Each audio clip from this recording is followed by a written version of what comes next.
Okay, I have.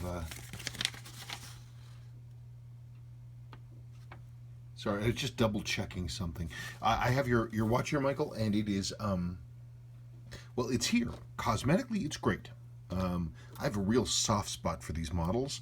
This model was the very first Seiko I ever owned. Yours is not running at all.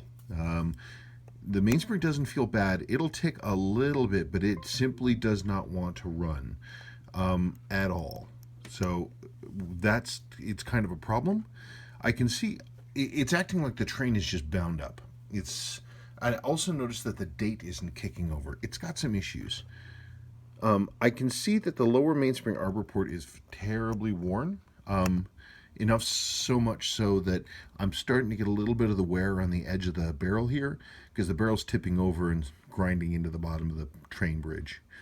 And that's pretty typical. I mean, it just needs to be fixed. But the watch, I mean, the movement looks good. I mean, look at the brightness on the plate faces here, and it's not oxidized. But physically, something is wrong. I wouldn't. I don't know what it is. I wouldn't be surprised to find that it's got something like it's got a broken pivot, because it's just, it's. I mean, it's thinking, but it just doesn't want to move. And typically, I mean, it's very, very rare for a Seiko to not want to go. I mean, something has to be seriously wrong for a Seiko to not want to run. I mean, my one of these that I got, one of the reasons I love Seiko so much, I got mine, oh God, 7 years ago, 8 years ago, something like that. And it came off of eBay, and it was just, it looked like it had gone through a rock tumbler. It was so beaten up, and the crystal looked like bathroom glass. It was so beaten up, and that thing arrived running. It came in the mail, and it was running when I took it out of the box. So something is seriously not happy inside the watch. But you know, the great thing is that with the movement, I can deal with anything. So that doesn't matter. I mean, where there's will, there's a way. The case is good. It's not terribly worn. Beautiful, bright printing on the dial and the case back. The sweep hand is unfaded, and that's actually rare. You don't see that very often. Mine, when I got it, this was faded to mine was to faded to like sort of this weird custard tan color. This is still the original orange.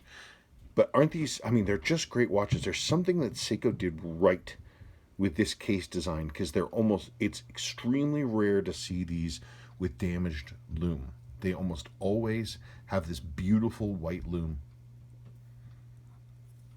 It's worn, but I mean, boy, once we clean it up, it'll look great. And the dial and the hands are fantastic. It just doesn't want to run. I want to just check again to make sure if I was right and if that date really does not kick over. No, there's the date going. Well, I was wrong. It didn't kick over the last time. I don't know why. The day and date quick sound check. Yeah, those are working.